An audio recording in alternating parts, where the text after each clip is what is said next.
What's going on, guys? Welcome to another episode of Renegade Marquee on the Renegade Pop Culture Podcast Network. My name is Mike. I'll be your host for this evening. Joining me, we've got my Marquee co-host, Tommy. Good evening, Captain. It is an exciting night to be recording the Marquee and talking about our favorite releases of the first quarter of the Zodiac year of the Rabbit. Hell yeah. And with us, we have Matt from Take 3 Productions. Hi, thank you for having me. This should be a fun discussion. Yeah, so as Tommy mentioned, this is our 2023 quarterly review.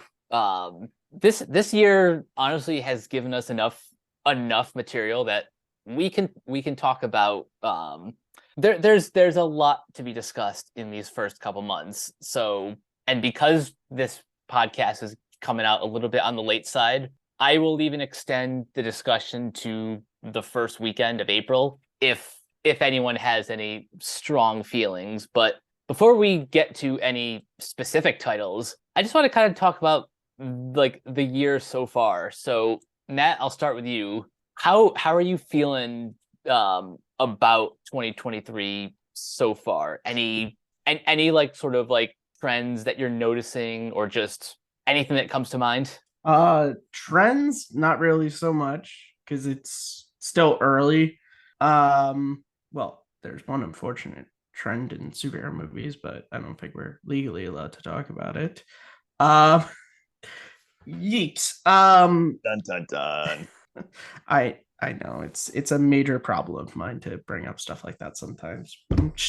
Yeah, no trends or anything. It's been a lot of for early in the year, there's been a lot of movies that feel more like summer movies that come out earlier. Like we already have a few superhero movies. Dungeons and Dragons feels like it would have been a summer release, not a early year release.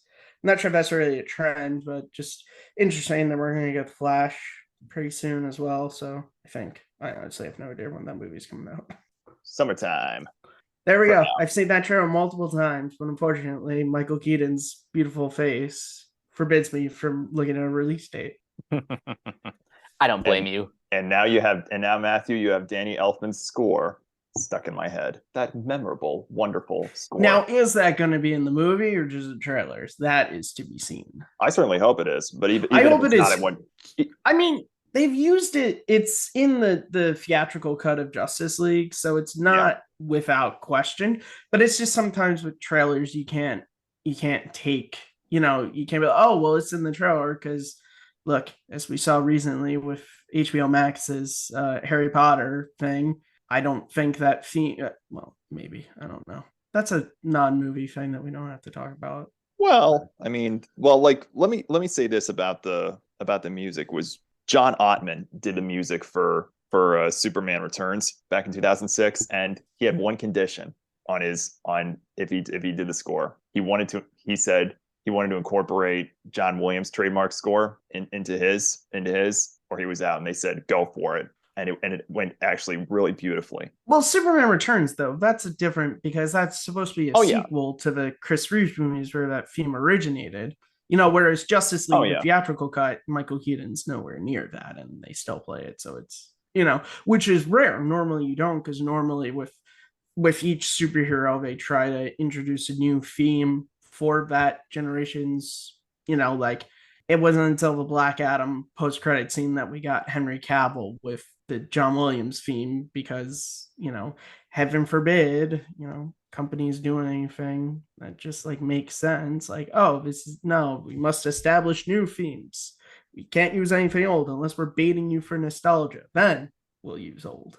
Yeah, I think it could be a hybrid. I think like when you look at Danny Elfman's score, you think to both Elliot Goldenthal and the late great Shirley Walker, their respective scores when they scored their respective compositions of the Batman character, and they incorporated Danny Elfman's theme as somewhat of a hybrid. So it's very exciting, and I'm really looking forward to not only seeing Michael Keaton return, but so many wonderful movies coming out this summer to be continued.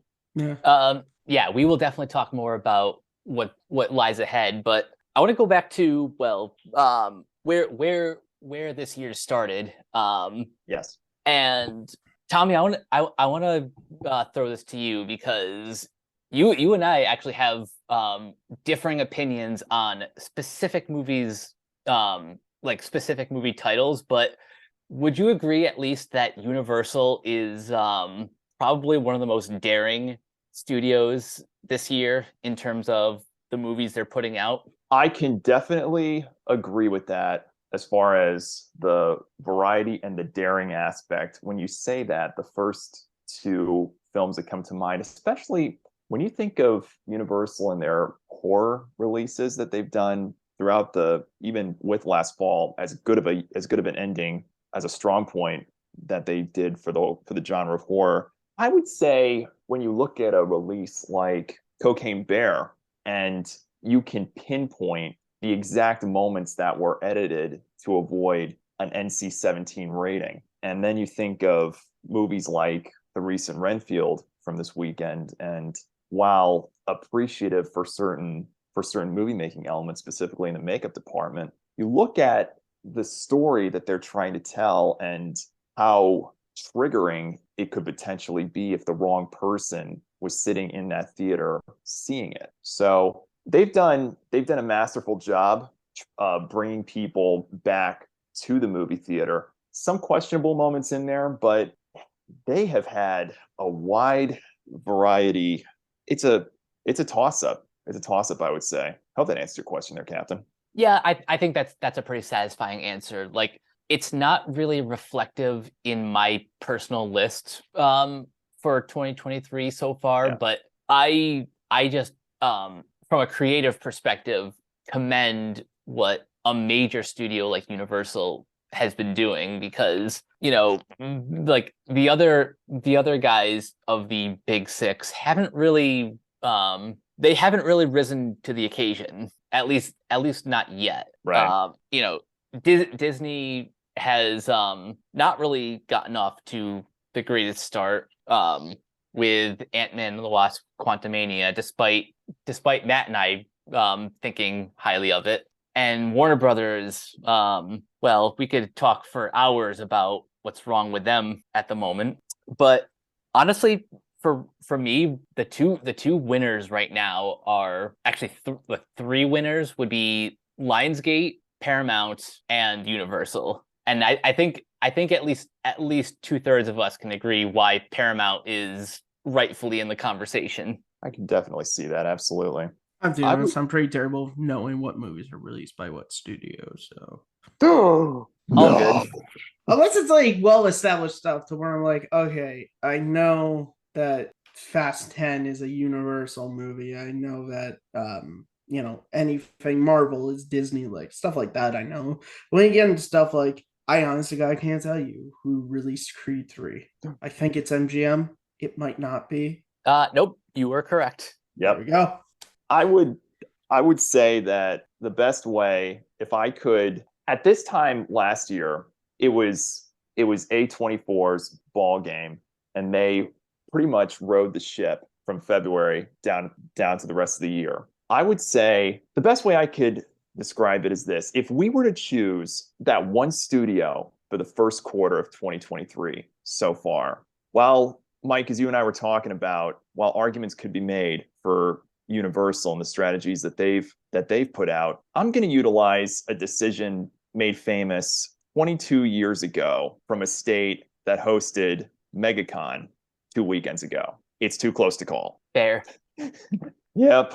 Just I think it's way too early to really tell. As far as you've got good releases from Lionsgate, Paramount, and Universal, arguments could be made. I think, and even this past weekend, you might add Crunchyroll to that list.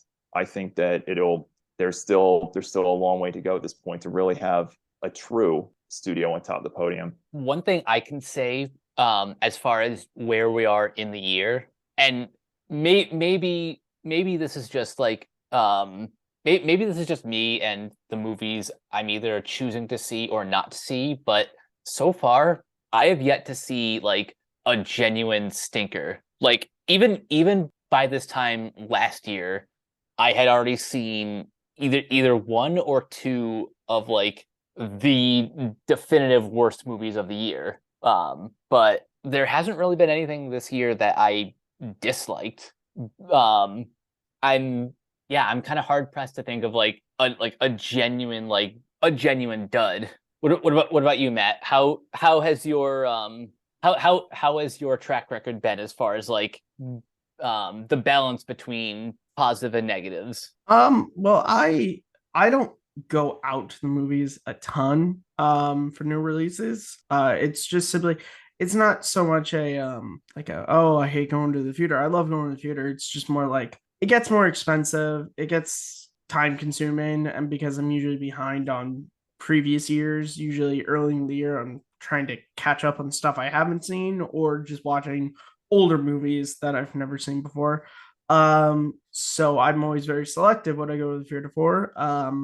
And barring one movie, which wasn't on a technical level or anything, a bad movie, it's just I didn't really care for it personally. I have not seen a bad movie this year, but I've only seen a handful of movies so far.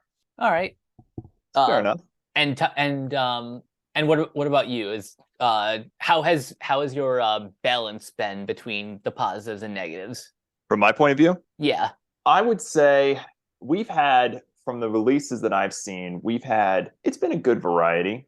And the experience for me with the audience, now that we're getting back into that semi-comfort zone, at least on the general consensus, as we're getting back to a bit of normalcy, I think that even with the really bad movies that I've seen, that's what really is reminding me why I go to the movies and why I enjoy this. It's to feel that experience in a packed house, even if it's only a few rows of people. It reminds me why I do this, and I love that. yeah, that's a big takeaway. Yeah, this is the year, even more so than last year, that I really want to try to go back to the movies as often as I can, and it does kind of help that that Movie Pass is back. So, oh yes, I think right now they're still in the beta phase, but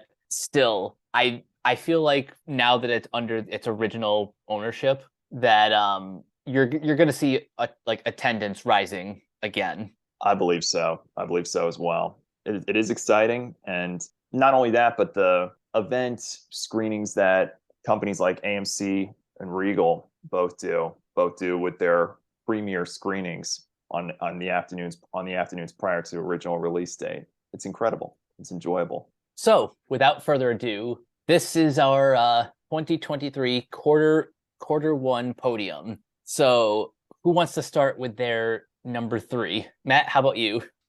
Sure. So my number 3 would be Shazam: Fury of the Gods. Nice. Impressive, sir. Am I supposed to go into detail? I don't know. What am I supposed to do? Go for it.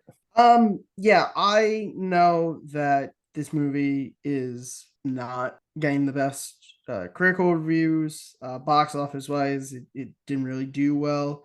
But having said all that, I thoroughly enjoyed this movie. Me and my friend Abe, we were on podcast over on Take 3, and when we reviewed Shazam: Fury of the Gods, I talked about the fact that I feel like sometimes sequels don't have to be better than the original. They can just be a solid follow up, and that's what I put Fury of the Gods in. I think it was a fun time. I think the cast, obviously, the returning cast from the first movie was great. I think the 3 new additions to the cast were wonderful additions. And it got me emotional just like the first movie did. And so that's I don't get emotional in every movie I watch. So yeah, I thought it was great.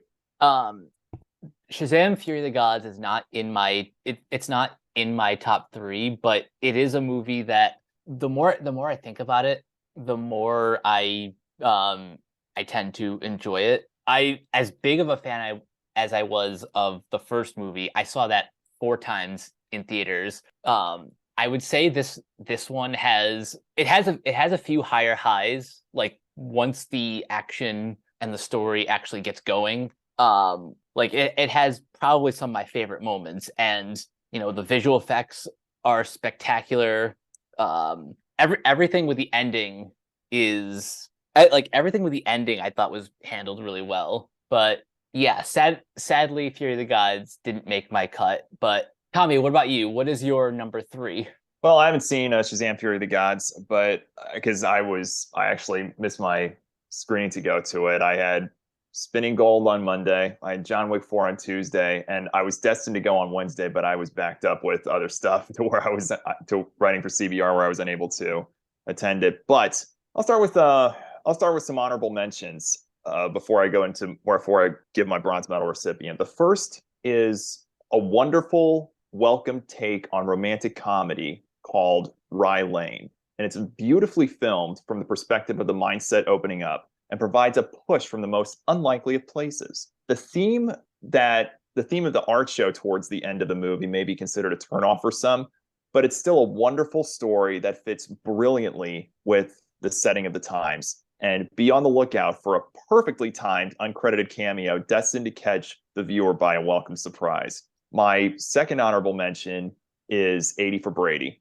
This is a original sports comedy centered around 4 women in their 80s. Well, 3 friends, as one is 75. Their traditions, their love of the New England Patriots, and their journey to Super Bowl 51. I was surprised by how much I enjoyed this movie centered around a historic moment in sports history. It's a wonderful concept that can now be taken and evolved around other memorable moments in United States sports history. For example, a group of adolescents being fans of Jeff Gordon, and it could be centered around the 2002 Sharpie 500 at the Bristol Motor Speedway. Parents of university students in college, specifically Auburn University and the Auburn Tigers, and the 2013 Iron Bowl that featured the Kick Six. The list goes on. Up until I'm cheating a little bit with this list, Captain, because up until 2 days ago, 80 for Brady was my bronze medal. Oh, wow. Yeah. So I'm cheating here because of the discovery of my bronze medal recipient. A few weeks ago, I attended MegaCon at the Orange County Convention Center in Orlando, Florida. If one were to attend the main stage panels in the N320 theater, they would witness 3 giant screens in the room. 1 quarter left, 1 slightly above the stage, and 1 quarter right. On the corner screens, in between panels, promotional material would be played for a variety of platforms. This would feature streaming services, comic book trailers, and many more. Of the material, there was one in particular that stood out to me, an animated film centered around a journey, the type of journey reminiscent of what adventure is all about. The story of a title character who, after a mysterious encounter, embarks on a quest of preventing mysterious disasters from transpiring all across Japan. Suzume. While Suzume was originally released last November across the land of the rising sun, it opened this weekend across 2,170 theaters in the United States. Suzume is a beautifully animated adventure story centered around emotional themes of reflection and acceptance. It is accompanied by a hauntingly beautiful score from Kazuma Janucci. I'm probably butchering that, I apologize, but it's reminiscent of adventure stories that people grew up with, specifically those in the 1980s. And it's presented through modern day anime. I was so caught up in this story. It was emotional. It was so emotional at times. And I'm getting emotional just thinking about it. But it's themes of journey, reflection, acceptance, and heartbreak, specifically when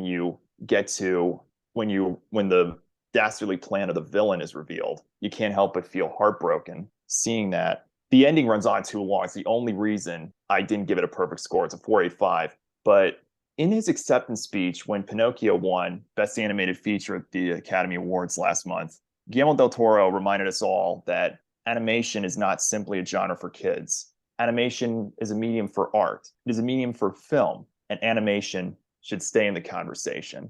And Captain, you were saying earlier, talking about trends. If this trend continues, we are in for an incredible year for animation in 2023, because Suzume is a prime example of that.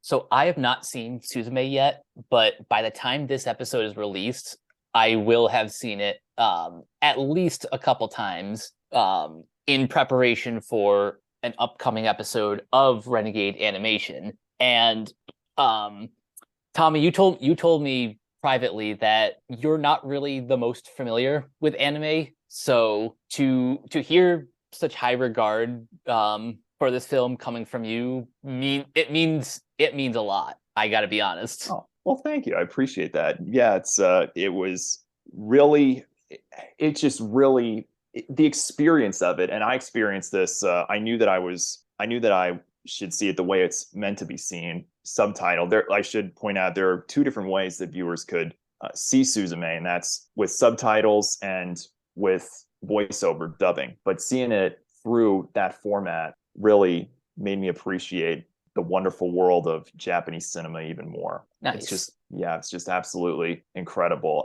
Be sure, listeners, to check your local listings to see what version of Suzume is available in your area. I highly recommend the subtitle version, but there's no right or wrong way to see Suzume. Just see Suzume. I only really have one honorable mention, and it's a movie that we haven't really had the platform here to talk about, and that's Dungeons and Dragons. Ooh. I earlier today went to see this for a third time because I just think this movie is just kind of the perfect example of exactly what Jonathan and John, the directors, were going for. If anyone in the audience has not seen their 2018 comedy Game Night, you should absolutely give that a watch, and then check out this movie to see how they take the lessons that they learned from their previous work and apply it to a honestly really fun fantasy heist film that's very reminiscent of a lot of the classic high fantasy films from the 80s, like Willow, The Princess Bride, mixed in with a bit of modern influences like James Gunn's Guardians of the Galaxy. It's just overall a great time at the movies. But my actual number 3 is probably one of the most triumphant comeback films for a director like Ben Affleck, and that is Air. This is the first film from Affleck and Damon's Artist Equity production company with the help of Amazon Studios. And yeah, this is the story of, it's not the story of Michael Jordan, but it's a story of how Michael Jordan signed one of the most lucrative deals with Nike. And this is sort of the origin story of the Air Jordan line of shoes and other athletic apparel. And I promise the movie is more exciting than how anyone can describe it, because the fact of the matter is, just like Jerry Maguire or Moneyball, it's just a really good it's a great sports drama that's less about the sport and more about the business side of things. And it just has great performances from Affleck, Damon, Chris Messina in a great supporting role, and of course the ever awesome Viola Davis, who plays Michael Jordan's mother. Probably gives like one of the best performances of the year so far. So yeah, and the fact that this movie is actually doing pretty well for an adult drama is highly encouraging. So if you haven't had the chance yet to see Air, definitely give that a watch. I'm just holding my thoughts because it's gonna appear later on my rankings. Cool. Also, it's not a sports movie. I'll say that it's not. I've been seeing people make these comparisons to my wall. It's a movie about a business. Whilst the business and the deal they're working on is adjacent to a sport, it's not like Moneyball. Moneyball is literally about the Oakland A's manager, and everything he's doing in that movie is directly related to the team and the sport at large. What Ben Affleck and Matt Damon are doing at Nike is kind of just related to their company. So I push back on that. It's a sports movie. I guess it's more like, it's like tangential to the tangent of sports. Kind of. It's just I've been seeing people say like, oh, it's one of the best sports movies. I'm just like, but it has nothing to do with the sport. it's more akin to like, and I'm just picking a random business movie. It's more akin to like The Social Network is about a business. Like it's, it's Well, that's just me. sports business, and when you think about that trend, you think back to movies that centered around sports, like they could be athletic strictly, or could be sports business, like Moneyball was. I mean, thinking back to what Hoosiers was in 1986, Rudy 1993, Remember the Titans 2000, Moneyball 2011, and the list goes on. You think about those generational sports dramas, based on true stories that really leave an impression on a generation. I just don't think it's a sports movie because it doesn't, I like, think if so. Michael Jordan, let's say, was I don't know, a singer, and they were trying to cut the same deal, it wouldn't be a music biopic. Like, that's just my one thing about Air. Like I said, I'm going to say my thoughts on the actual movie. It's just, I don't think just because it's semi adjacent, like Jerry Maguire, at the very least, he's literally a sports agent. Like Cuba Gooding Jr.'s entire story is related to the fact that he's a football player. So that being a sports movie, I'm more lenient towards. This one, I'm just like, I don't know if you can say it's a sports movie, but that's just me. Hey, to each Fair their own. enough. There's no right or wrong answer. I'm just happy for what this means for adult dramas, because we're not really getting a lot of those on the big screen. And I think what Affleck and Damon are doing, by like carving out that niche again for themselves, is highly commendable. Well, I think that has to do with the pandemic because obviously we saw with the pandemic much more the rise of streaming stuff. And I think studios producing those movies, I think, are seeing that it's more lucrative to just put it directly on streaming, like make it a Paramount Plus exclusive than even doing a short theater run because it's expensive. And then obviously all the marketing goes into that. And then all this, they're just like, when, let's be honest, unfortunately, with how our movie going society is now, most people are going to the theaters to see a movie like Ant-Man or Dungeons and Dragons, big spectacle movies, and they're like, well, that talking movie about Nike shoes, I can wait until that's streaming. I can watch that at home. I don't need to see that on the theater. So I'm happy audiences are going to see it because I think every movie doesn't need to be seen in the theater. I've seen several films that are my favorite. Actually, most of my favorite films I've only ever seen on a TV screen, but still, movies, are made to be in the theater. But yeah, but it is nice. But yeah, I feel like had the pandemic not happened, I think we'd still be seeing more movies like this going straight to theaters first. But I just feel like that changed the entire game with streaming and dramas like this. Like, I fully believe Glenn Ross right now would be released straight to Netflix. It would never touch a theater because they'd be like, it's just a movie of a bunch of people talking about real estate for half an hour and a half. I mean, I think the pandemic only sped up the process, but even before then, true. it did kind of seem like adult dramas were kind of on their way out with the rise of like prestige television and the rise of streaming. Oh, well, if we want to talk about television, yeah, because it used to be like Sopranos was like the one really big thing that it's like, oh, well, this is kind of like a movie drama every week, but most TV was kind of just, your standard fare. But nowadays, yeah, what was it? Succession now? That's like a big one. A couple years ago, you had Dwayne Johnson Ballers. I was in a now it's just like television. It's like, oh, we're gonna just start producing even our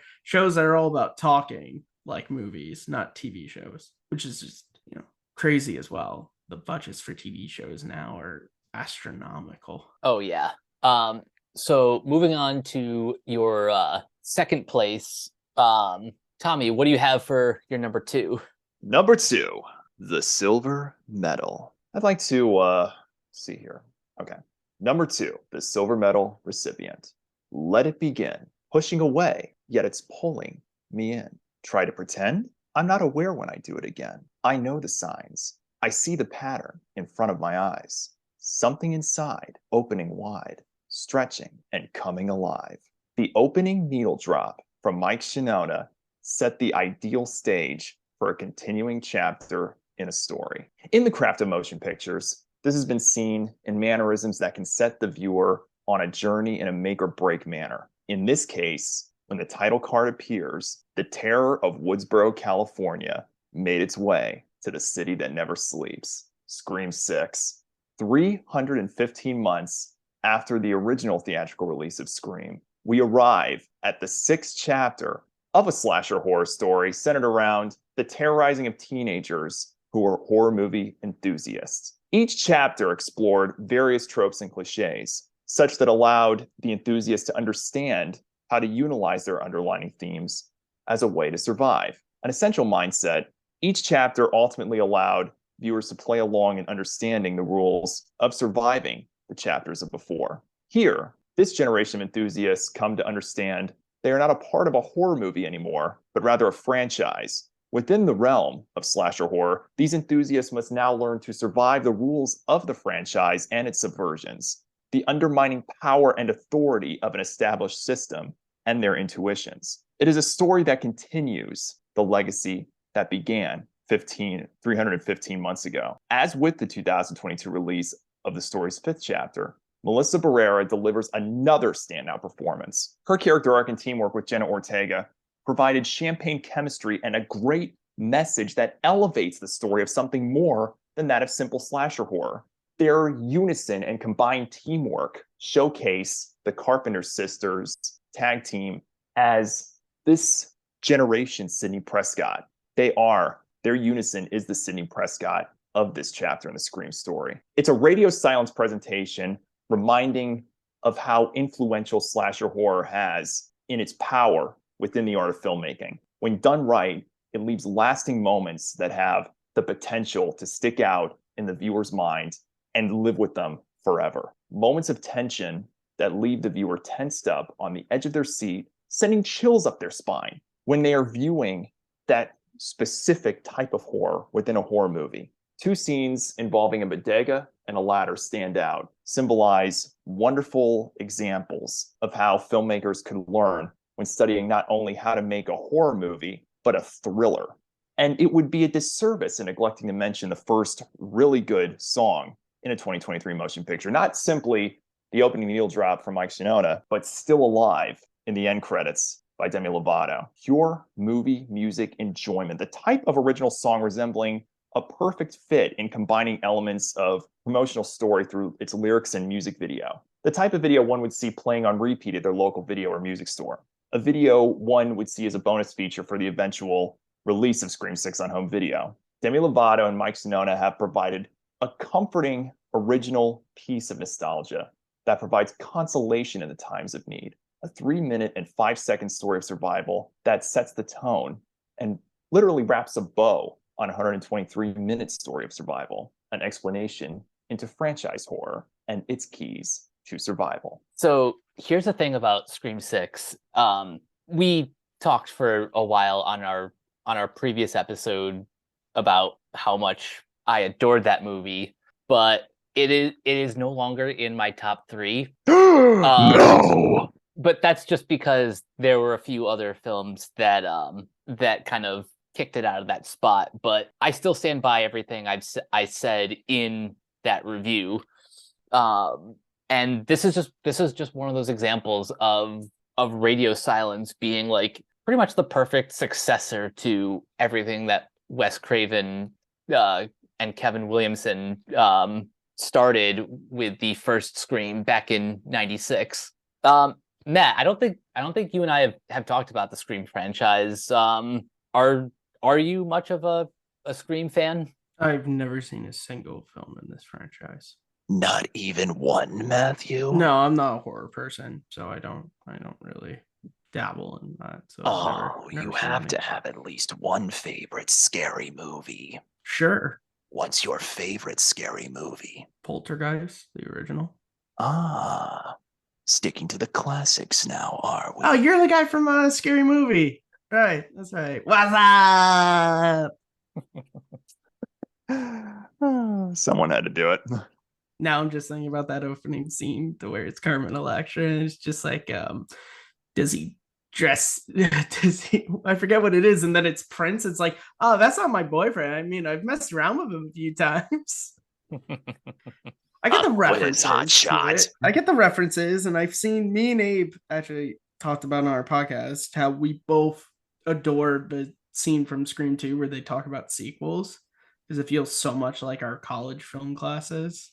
And that's just fun. But yeah, no, I've never seen any of the movies. That scene from Scream 2, I think, was my first exposure to the franchise. Then I went back and watched like the first 3 movies. This was like before Scream 4 was released, but then I never ended up seeing Scream 4 in theaters. Mm-hmm. But yeah, that was how I became such a big fan of the Scream franchise, and I'm very happy that it's like not only still around, but actually doing really good business financially. I think not adjusted for inflation, it's the highest grossing movie in the franchise. So that's saying something. But Matt, what is your number 2? My number 2 is Ant-Man and the Wasp, Quantumania, which we talked very extensively about here on this network already. So I don't really have much more to add than I did on that over an hour long discussion we had, except to say it's the only movie I've seen twice in the theater so far this year. So yeah, and that in and of itself is like a pretty ringing endorsement. We kind of on another podcast kind of discussed the question of, is superhero movie fatigue a thing? And I think this is the first year where like the question is actually more valid than it has been before. But if we're talking about individual films and our individual opinions, I still really had a good time with Ant-Man and the Wasp: Quantumania. Tommy, I just want to throw it over to you really quick before I give my number 2. Any thoughts on Quantumania that perhaps have not been shared? Nope. Pretty much covered it. But the only word I can say that hasn't been said enough of, MODOK. That's right. Right. By the way, Catherine, I'm still waiting for that Twitter DM. I don't know if you have gotten around to it. I know you're busy, but let's go.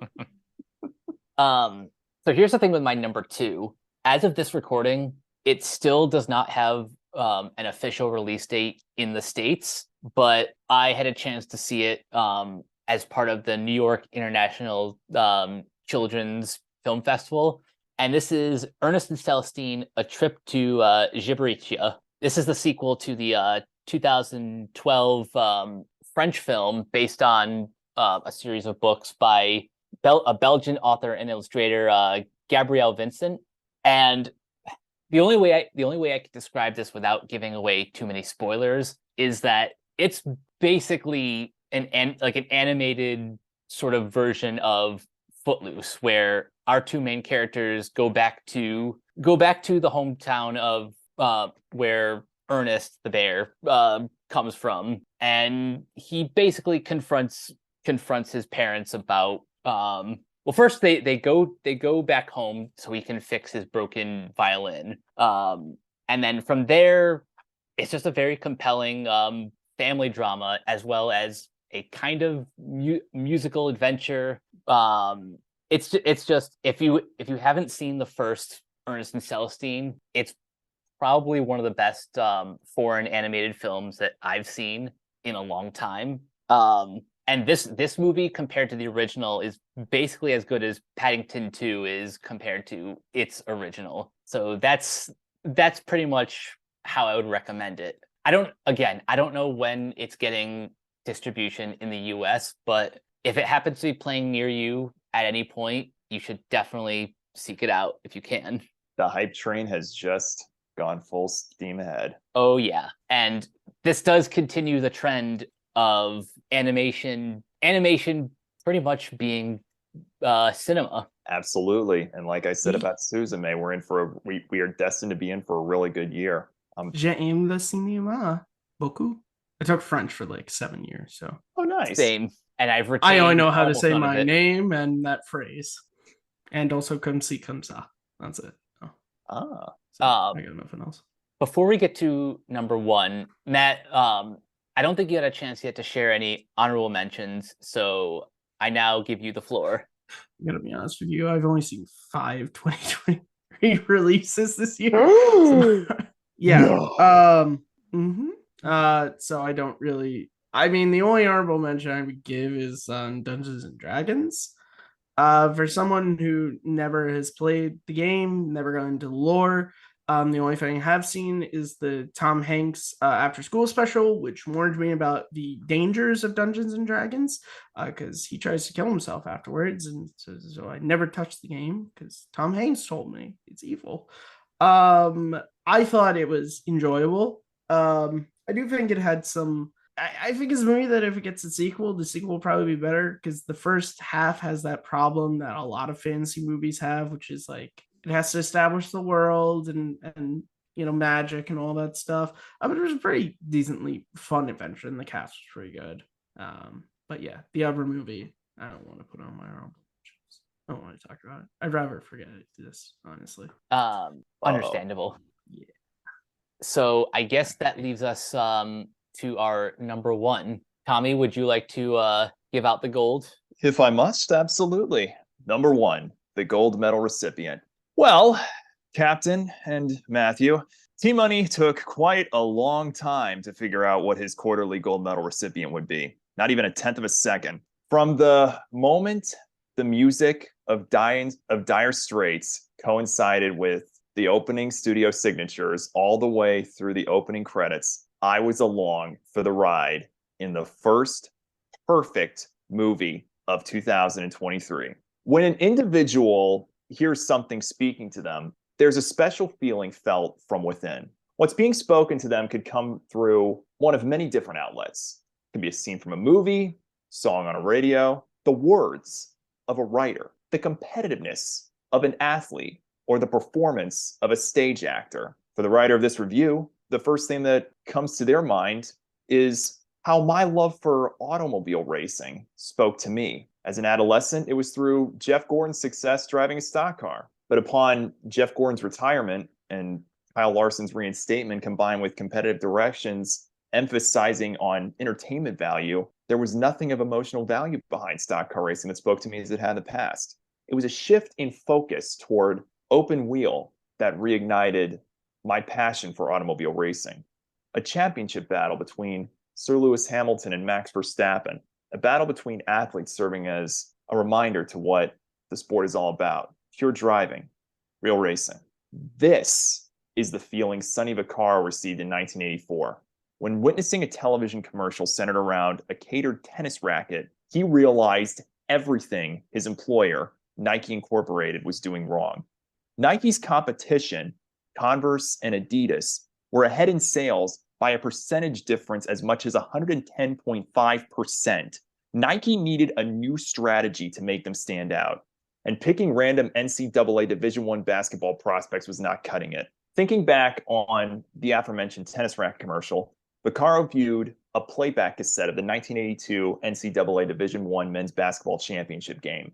Witnessing the performance of one freshman player, he felt something special. It inspired Vaccaro to pitch the athlete as the center focus of Nike's basketball division. Unprecedented at the time, it would go on to change the way apparel of any sort would be marketed. The player from North Carolina at guard 6'6", Michael Jordan. Air. Alex Convery's screenplay brilliantly allots the viewer to feel as if they are physically alongside these individuals in their respective journeys.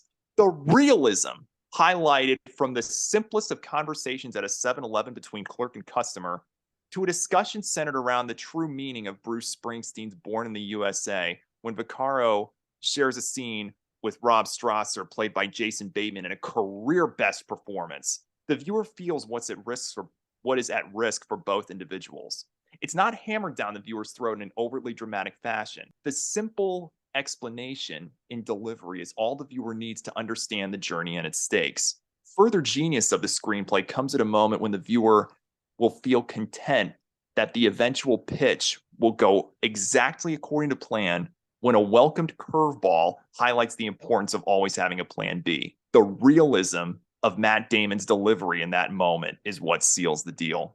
Ben Affleck's direction combined with Robert Richardson's cinematography and William Goldenberg's editing elevate this 1980s period piece, not merely through its pop culture references and needle drops, but through the emotional impact of the simplest of significant moments. This is on full display in Nike's pitch to the Jordan family, and the viewer becomes emotional. It's almost embarrassing to admit.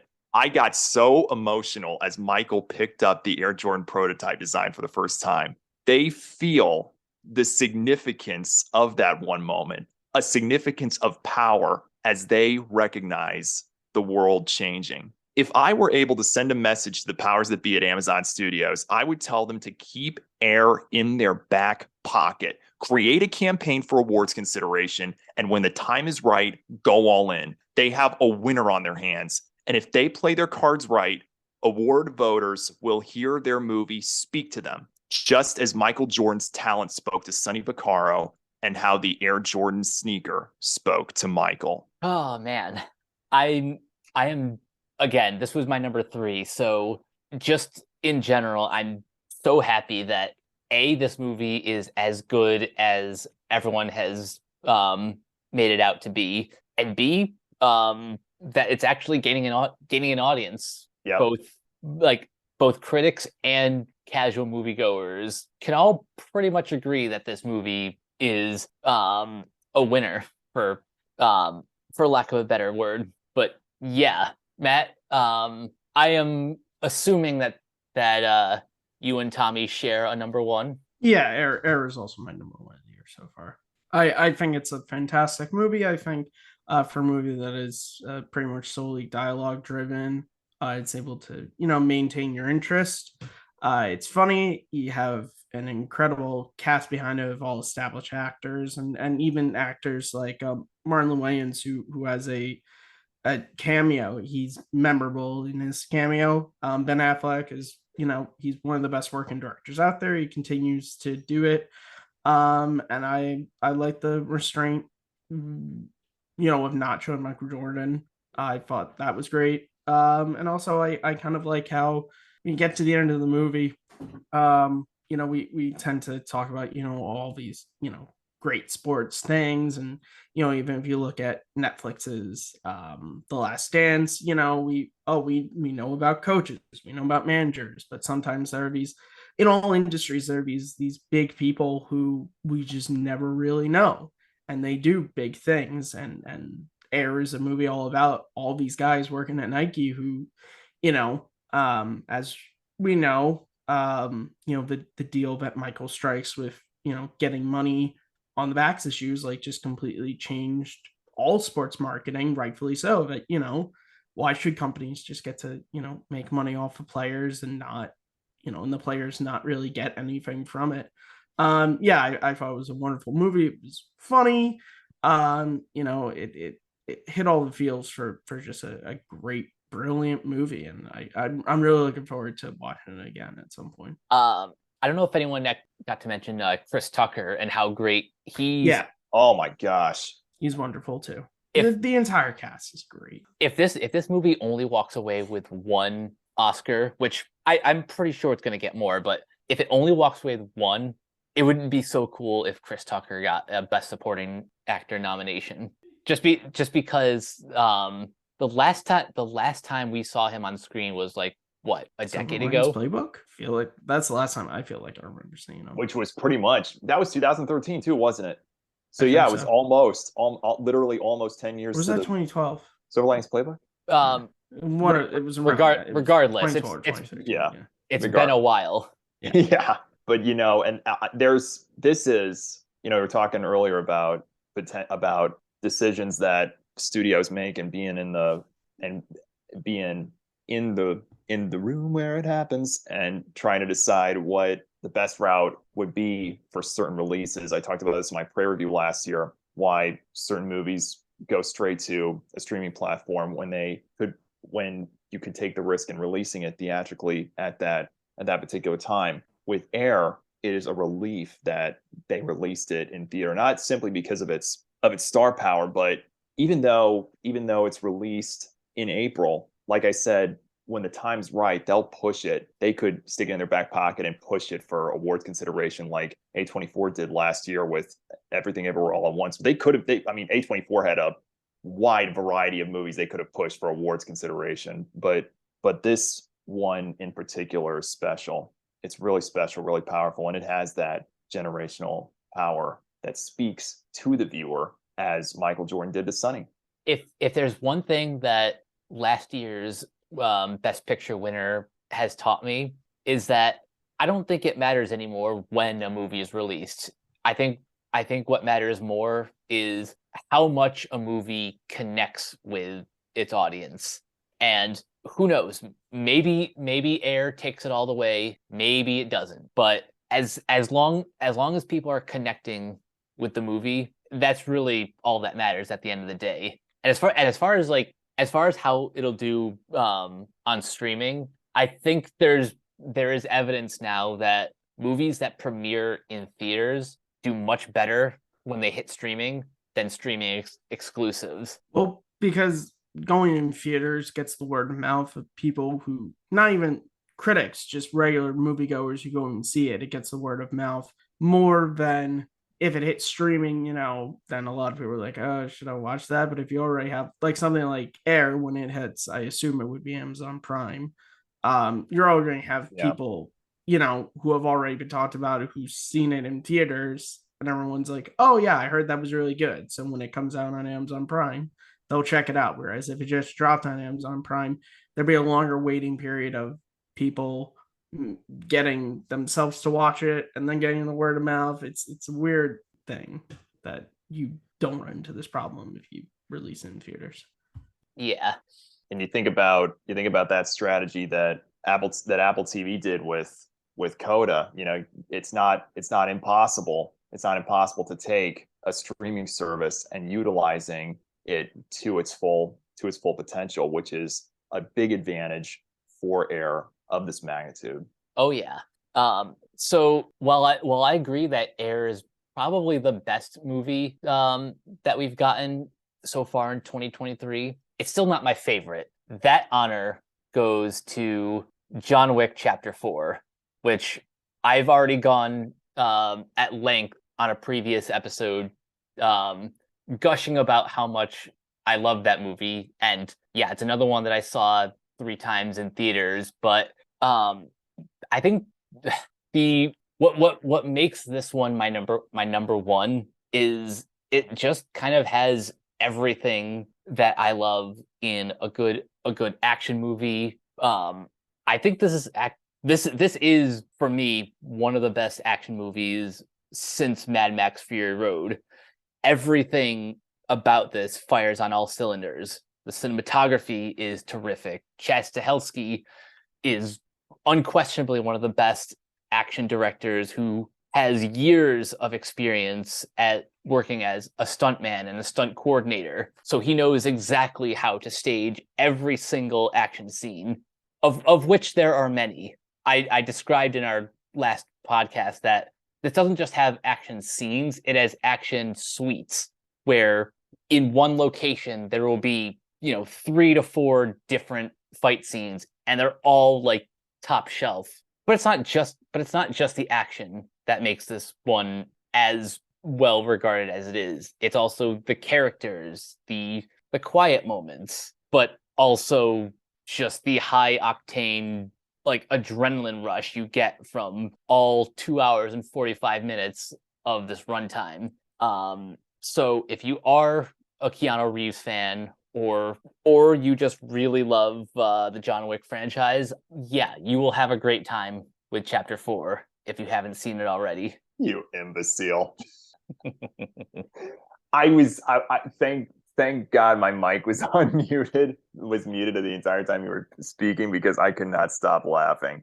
I wasn't able to make the John Wick Chapter 4 spoiler discussion, but it's a movie designed to be experienced on the biggest screen possible with an audience. And you are correct, Captain, in saying that the direction of photography is spectacularly presented, and one can appreciate Dan Lauston's work and where he's able to take that camera to new places, specifically in the bookend fight scenes in the first and third act. My only concern from that aspect is the transition to home media.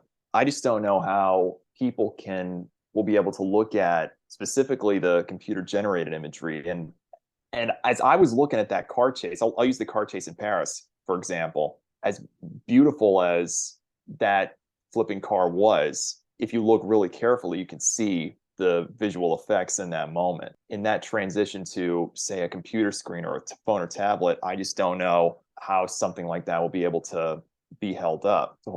But from a story construction standpoint, as phenomenal as those bookend fight scenes were, it spent too much time making the title character look like Superman, and that really took me out of the experience. So, I mean, when you have a new character in Donnie Yen, and even the supplementary character, his name's going over my head, but that other assassin looking to pick up the bounty. Oh, are you talking about Mr. Nobody? Yeah, him. Thank you. Those are interesting elements that could have elevated the story to something mystical or memorable in the vein of a generational staple within the genre of action. But take out. But since you didn't dive deeper into the interesting and focused on the element of the cinematography and the direction of photography, I just don't know how it'll hold up over time, and it's specifically in that home media transition. I think these are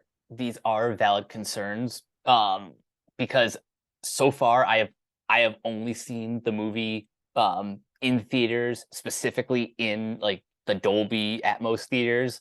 So I have gotten the most premium experience of this movie. But at the same time, let's not forget that back in 2014, this almost would have, like, the first movie would have almost been like a direct-to-video release had it not been for positive word of mouth from like very strong early test screenings where they're like, okay, yeah, we got something here. So absolutely, once they decide to put that movie in theaters, the rest is history. Something buried in the DVD bin at your local truck stop. That's where it would have been.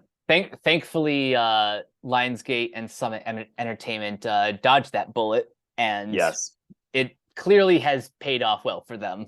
Matt, have you had a chance to see John Wick 4 yet? No, because I've not seen John Wick 1 to 3. So, well, I see you've got some homework to do.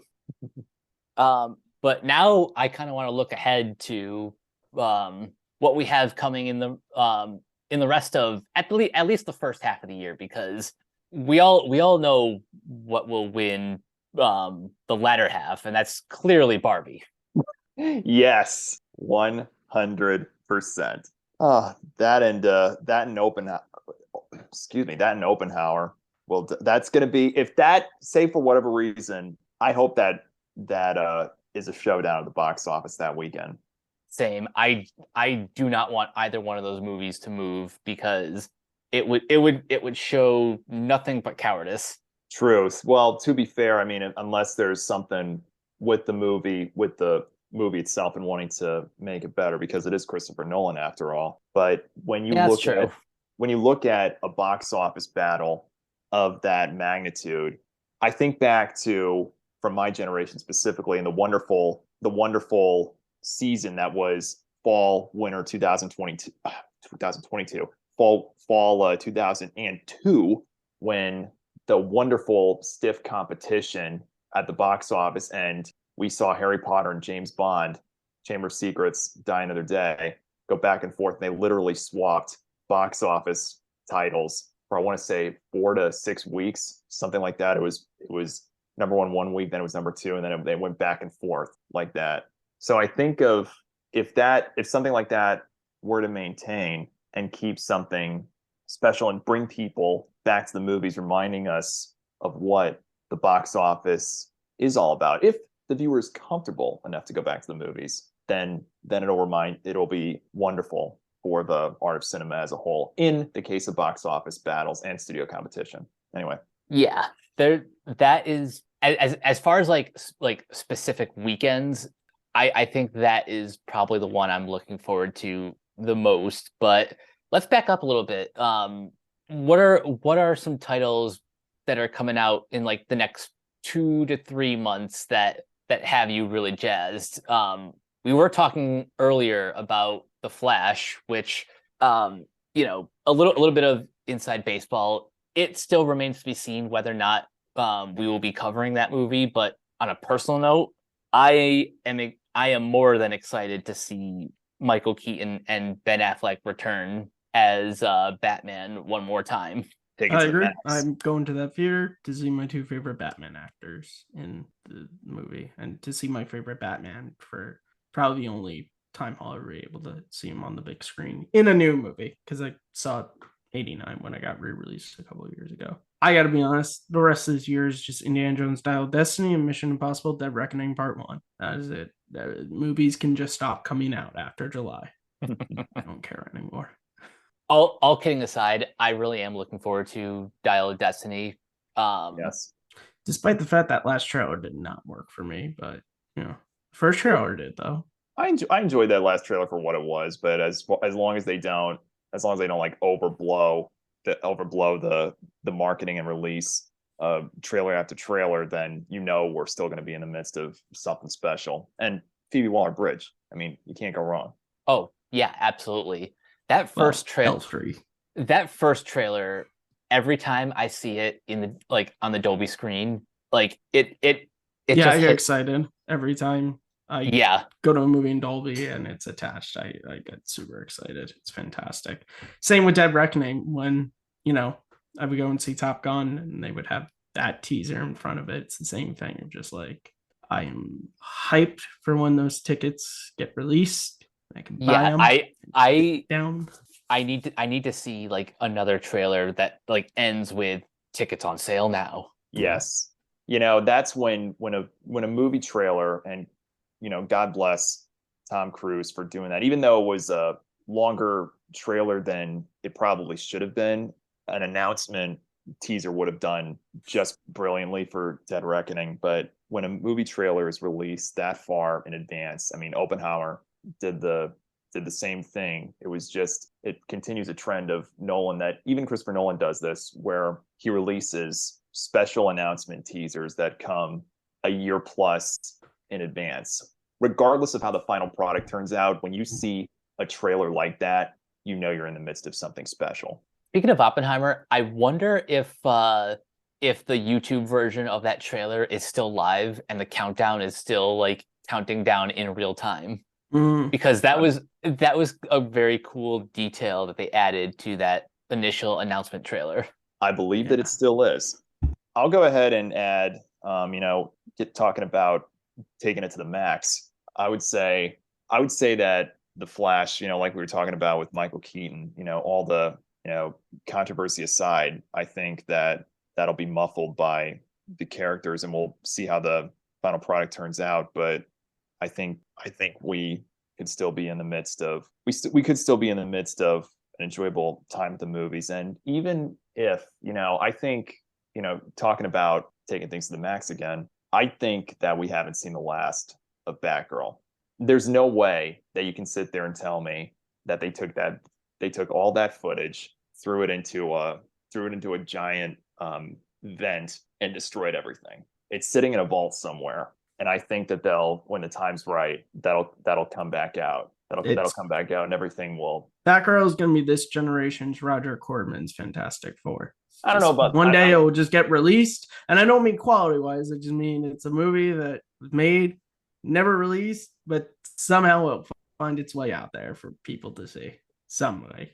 But in all seriousness, for the next couple months of releases, I've got 3 words for you: Evil Dead Rise.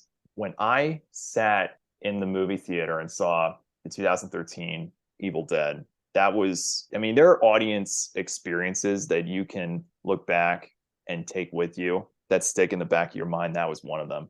My entire row alone, when it came to when it came to certain scenes in that movie. If you look to your left and then to your right, like if you look to my left, like everyone's just like leaning back in there, and there's like and then a buddy of mine that I saw it with, he had his face covered the entire time. He was just literally looking up and then going back and then going back in. I'm so excited to see where the story goes from that point. And then two other ones that I mentioned. The first will be Talk to Me, and then the second one is a new release that I'm scheduled to see this week. It's called Civilare. I'm probably butchering that title. Hang on. Doggone it. Chevalier. I'm probably butchering. Chevalier. Thank you. Yep. From Stephen Williams, and a screenplay written by Stephanie Robinson. And it's got Samara Weaving's in there, and what's her name? Lucy Boynton. Yep. So I'm really excited to see where that story goes and what it's able to, because it looks really unique, and I'm really excited to see it. Hopefully it's good. Speaking of April releases, Chevalier is up there too. And I would say more about Evil Dead Rise, but that is literally our next episode of Marquee, and I don't want to tease too much other than we have a special guest will be joining us, and I will just leave it at that. But as far as Pat? Tune in to find out who. You can cut that out. It's just anyway, some of the other April releases that I'm looking forward to, aside from the ones already mentioned, there's a great indie action comedy called Polite Society. I saw the trailer. Yes, I saw that. They played that trailer. I'm sorry to cut you off, Mike. They played that trailer at Suzume, and I was like, yep, I'm definitely seeing this one now. Yeah. For those who don't know, the synopsis goes something like this. So Raya Khan practices martial arts in order to become a stunt woman, but when her sister drops out of art school and gets engaged, Raya decides she and her friends must pull off a wedding heist. And yeah, this is directed by Nida Manzoor, and it just looks like it's going to be a fun time at the movies. I'm very much looking forward to that, and I feel like that's going to become like the sleeper hit of the spring/summer. 100%. Hopefully you're right about that, because it looks like it can be. Yeah.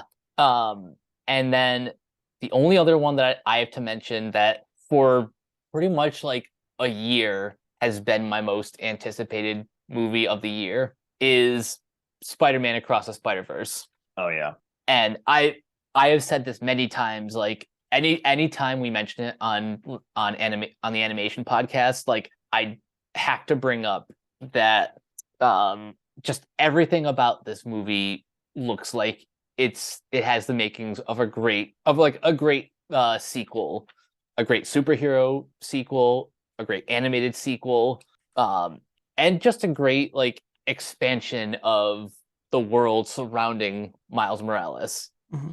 And I don't know if you guys saw like the latest trailer that they put out. I haven't. I know they just put out. I have not gotten around to it yet. I think it's the same one. That's another one they played in front of Suzume. So I think if it's the new one, it is the new one, because they attached that to that release, I believe.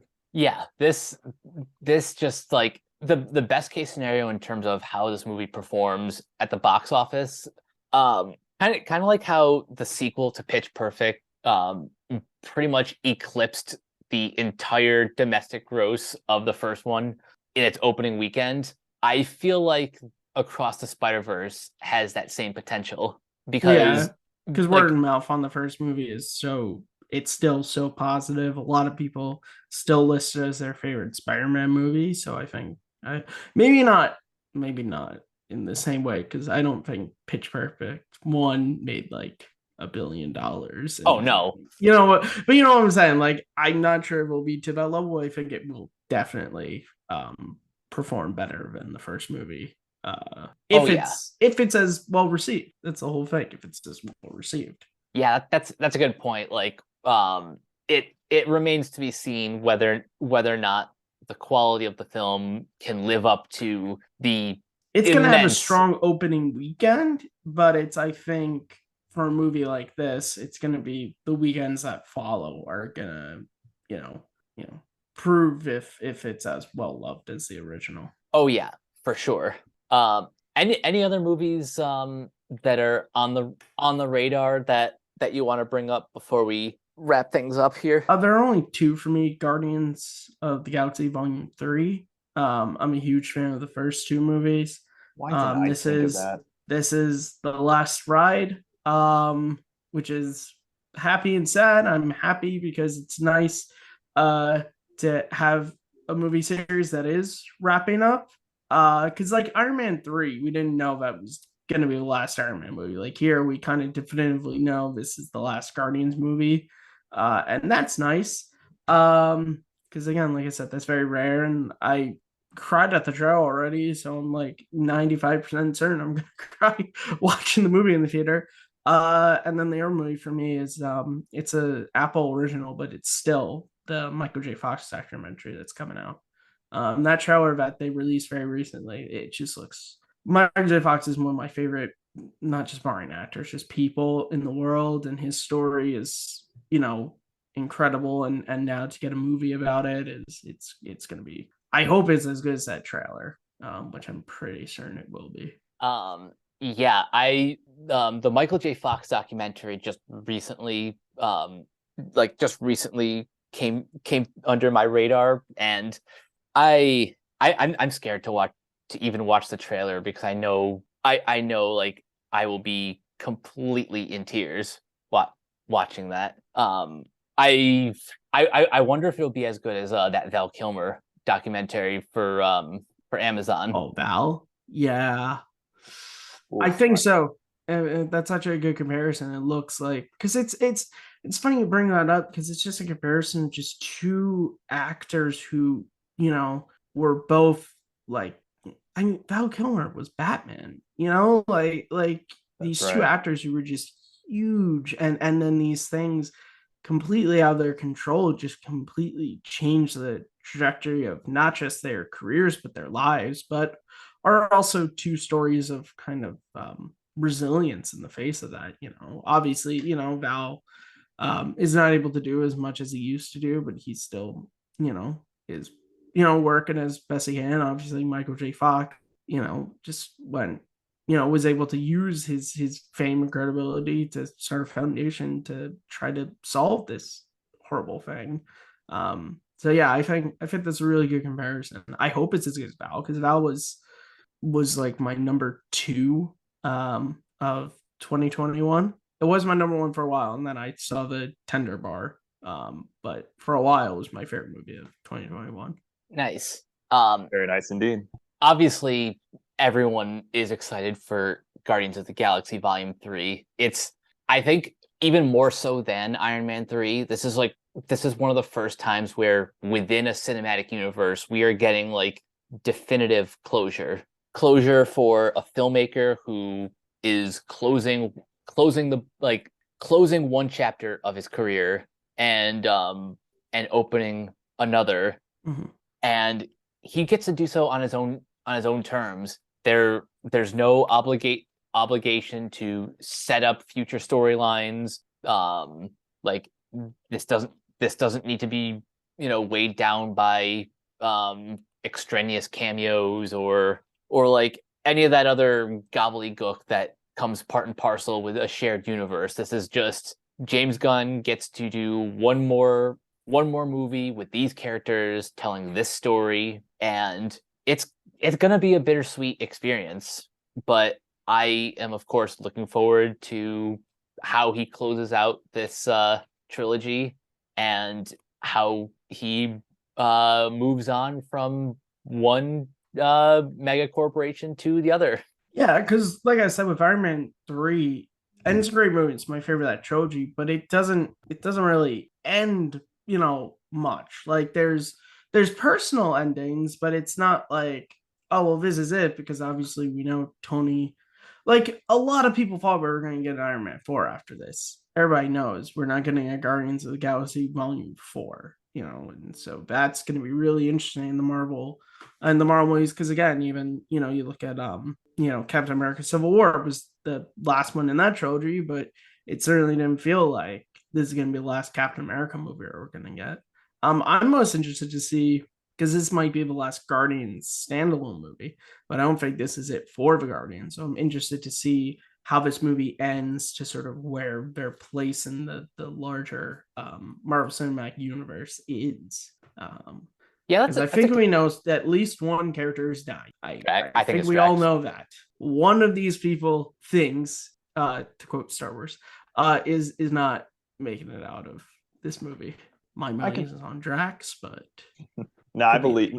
No, I think. I mean, in Vegas, the odds are in favor of Rocket, but I think that even if it's like you were saying with Iron Man, this could be the last Guardian standalone, but it'll be really interesting to see who will be front and center by the time we get to Secret Wars. Because asking oneself if they were able to place S.H.I.E.L.D.'s new six and where they would go on that front, who would they be? Because I think if one were to place it on a particular list of trends, I look at it from my favorite moment one of my many favorite moments in Endgame, where Spider-Man and Captain Marvel meet face to face. I look at that and I think because when you look at the first two Spider-Man movies in Sony's Tom Holland trilogy, you think, okay, they're forcing Tom Holland Spider-Man to be the next Iron Man, Tony Stark. And then you look at, and then you're like, this, I mean, I get that that's what they're going for, but they're shoving it down the viewer's throat. And then you get to No Way Home, and he finally came into his own. And when you put him side by side with Captain Marvel and how she could be the new Captain America to what Captain America was in that particular element, you've got your two leaders. The question now remains, who's going to follow suit on that front? Honestly, that's a very good question that who knows when we'll get the answers to, because I don't think we have a definitive Avengers lineup yet. But yeah, S.H.I.E.L.D., as far as S.H.I.E.L.D.'s new six goes, no. But it's an exciting time. That it is. And I'm looking forward to Marvels. Oh yeah, the Marvels looks great. So as we're kind of winding down this podcast, does anyone have any sort of final thoughts on where we are right now in 2023? I just think that we are shaping up for, I don't know if, because 2022 was a phenomenal year that brought spectators back to the movie theaters. And even though we saw a rise in streaming service, a continuing rise in streaming services per particular releases, you think of how the movie theaters will really come back into their own with releases such as that of Air and the aforementioned box office battles that we were discussing earlier. I think if Top Gun Maverick brought people back to the theaters from that particular aspect, I think that we could slowly but surely get back into the box office battle, not in a nitty-gritty element, but one that reminded us about the business being as strong as it once was. So that's what I think we're shaping up for, and getting back on how animation is destined to have a really good year, as horror did in 2022. Elemental is going to be another interesting one. I mean, you've got Elemental, you had Super Mario Brothers movie that came out a few weeks ago, the new Teenage Mutant Ninja Turtles animated movie. So many other wonderful releases. It's just going to be a lot of fun. Really quick, since we're on the tangent of animation, two really high profile releases that have not had their first trailer yet are Hayao Miyazaki's final film, How Do You Live? Yes. And Disney's Wish, which I have considered to be sort of the culmination of their centennial celebration. Because for those who don't know, 2023 marks Disney's 100-year anniversary. So there's a lot riding on this movie to deliver. And if it does, that is great news for the current regime of the House of Mouse, because the previous Bob who ran the show wasn't so great, to put it lightly. Matt, do you have any final thoughts on quarter one of 2023? I'm halfway to being able to do a top 10 of 2023 when everyone else does next year, so it's pretty good for me. Normally every year I've only seen like 2 movies, if I'm lucky so far this year, so that's great. And there's so many more movies I'm excited to see, and there's some even movies that I'm just like vaguely intrigued by, like what is it, Are You There, God? It's Me, Margaret. Like just even simple, like small movies like that, that I'm just like, I may not rush to the theater to see, but I'm certainly intrigued enough to watch it, and that's great. And then you also have like special Fathom event stuff that is happening this year. Like in September, Rain Man's gonna re-release. I'm excited for that. If Return of the Jedi comes out in Dolby, I will go and see that on its release. If not in Dolby, I'll probably skip it. But if it's in Dolby, I'm going to it, and that's awesome. So yeah, it looks like pretty interesting year. But for real, movies just kind of stopped after July. That's not a lie. Once I see Tom Cruise jump a motorcycle off a cliff, I'll be done until 2024. That's it. Game over. Game over, man. Game over. Jumping off a point that Tommy made, if 2022 was the year that audiences returned to cinemas, 2023 is the year that's keeping everyone there and keeping them coming back. And that can only be a good thing for everyone, from people in the industry to theater owners to, the people going to the theater every week. I feel like financially we may not be like at the ultimate height of box office performance, but I feel like right now we're in a healthy position. Like people are definitely attending in large numbers again, and that is really encouraging to see, and I definitely look forward to what lies ahead. But yeah, that takes us to the end of this episode. Before we head out of here, first of all, Matt, thank you once again for dropping by. Where can people find you online? Oh, thank you so much for having me. You can find me on Twitter at Kearns_Matthew. You can find me 2 places on YouTube. The YouTube channel Matt Movies 611. That's my own personal channel. It's kind of my dumping ground. I recently uploaded a video talking about the original X-Men movie and why I loved so much. I have a video in the works right now on the original Star Wars film and why I think it's one of the greatest examples of escapist filmmaking. And then you can also find me on the YouTube channel Take 3 Productions, where I host a couple of shows. I host a podcast called The Fan Podcast, where me and a guest, we sit down for 90 minutes and we discuss a topic. Mike was recently a guest. We talked about the topic of superheroes. I also host the video essay series called Second Look, where I take a movie that I love, that I think is either underrated, overhated, or just kind of forgotten about or not talked enough about. I've done episodes recently on Willow and Star Trek: The Motion Picture, and I just released yesterday that the first episode of 2023 is going to be on 2008 Speed Racer, so look out for that in hopefully the coming weeks.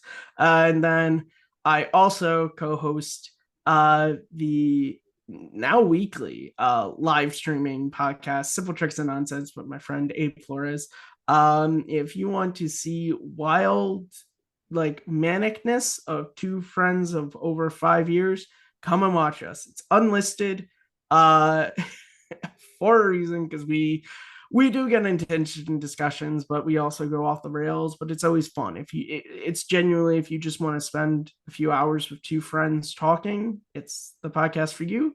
However, the only way you're able to see is to join the Take 3 Productions Facebook page, because like I said, it's unlisted, because Lord, we would lose all of our subscribers and probably get our channel content banned forever if it was public. But yeah, this is great fun. I always love talk about movies, new and awesome. Old. And Tommy, where can everyone find you? Yeah, Matthew, it's a pleasure to have you on the show. It's nice meeting you in the flesh of this magnitude. Thanks for coming on. You can find me on Twitter at T_Hughes35, YouTube, Snapchat, and Instagram at the TMoney35. And if you're hungry, I apologize in advance, but you can follow me on my second Instagram at Cooking with T-Money, where you can see some of my cooking recipes. Check out my work on comic book resources, and be sure to check out my work for the My Paper publication, where I have a feature released for the month of April centered around author Sue Steinhardt and her book series Imperfect Fill. Be sure to check out my work on Last Word on Sports. Follow along this season of Formula One and the NTT Data IndyCar series. And to the birthday boy in the waiting room, Matt Donato, apologies, we ran out of time. And you guys can find me on Twitter at CaptainK42. You can check out my quick thoughts on letterboxd.com/CoachK42. And you can follow Renegade Pop Culture on Facebook and Twitter at Ren Pop Culture. You can also find us on YouTube, on Podchaser. Subscribe to our Patreon at patreon.com/Renegade Pop Culture.